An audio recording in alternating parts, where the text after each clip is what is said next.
Our human bodies come from the planets and stars of the universe, but cosmically, is there anything greater than the stars and planets? The answer is yes. The black space that you see in between stars and planets is by far the greatest substance that exists. It's a condensed form of ether, which predates the creation of our universe. Now, this ether was the most sacred substance in ancient black history. Now, it seems like it's just empty space, but in reality, it's not empty at all. Now, in fact, using a primitive supercomputer, colonizers are just beginning to confirm that the space itself is indeed made of something.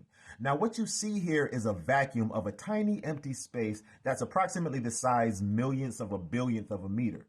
The blue movement that you see is what the colonizer calls quantum fluctuations. Now, our ancestors knew about these fluctuations a long time ago, and that's why they called the pre-universal empty space the primordial waters. Now, in African traditions, water symbolizes spirit, and what you see here is a small glimpse of a condensed version of our spirit and how it's interacting with the physical plane. Now, it's appearing to be pumping energy to us if you really look at it. But what you're seeing here is a condensed, chaotic version of the pure ether, which is the God particle in our body that produces the melanin and makes us black. It's the true God particle, which is not a physical particle at all, and it exists without DNA or physical genes. Now, the lack of having that pure ether in the body is what makes the colonizers non-black. Okay, so colonizers recently discovered quantum fluctuations have the ability to produce physical matter. But some of the oldest science lessons on Earth actually depict physical matter rising from the primordial water in the form of a primordial mound. So we knew this way before colonizers could even read or write. Now, in fact, we know every single thing there is to know about quantum fluctuations and subquantum kinetics. Okay. Now, in fact, the very first subject ever taught in the world history was subquantum kinetics, which is really just the study of ether or the study of our spirit, the Ba. The ancient black people of prehistory were well aware that we were spirits inside of earthly bodies, and we are spirits inside of earthly bodies, and we knew that our spirit was the pure black ether. So when they brought children into the world, the first thing they taught them is what the ether was made of.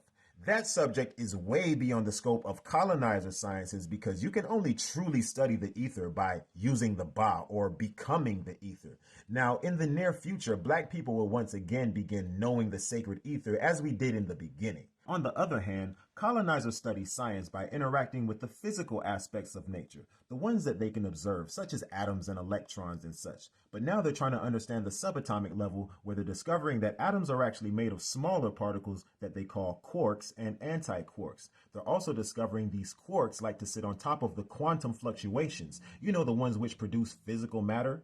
Now, when a quark and an antiquark moves away from each other, they're finding out that it creates a vacuum of energy that they call a flux tube.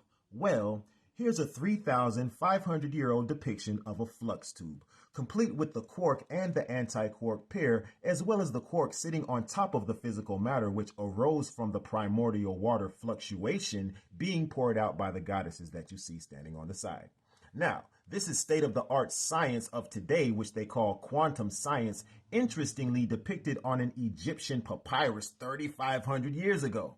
And you can't say that it's random because this papyrus was intentionally explaining the fundamental principles in the creation of the physical world. And these 8 fundamental principles were coded as Egyptian gods on this papyrus. But really, all the gods are really just one grand intelligence having different roles. Just like the human brain is one, but has different type of brain cells for different brain functions. That's the science behind the polytheism of ancient Egypt. It's just different functions of the same divine intelligence. Now, the ether is actually considered to be the mind of God, and the various Egyptian gods are simply various intelligences deriving from the unified mind. So this papyrus, corroborated by state-of-the-art quantum science of today, is undeniable proof that the quantum realm was observed and mastered by ancient black people thousands of years ago.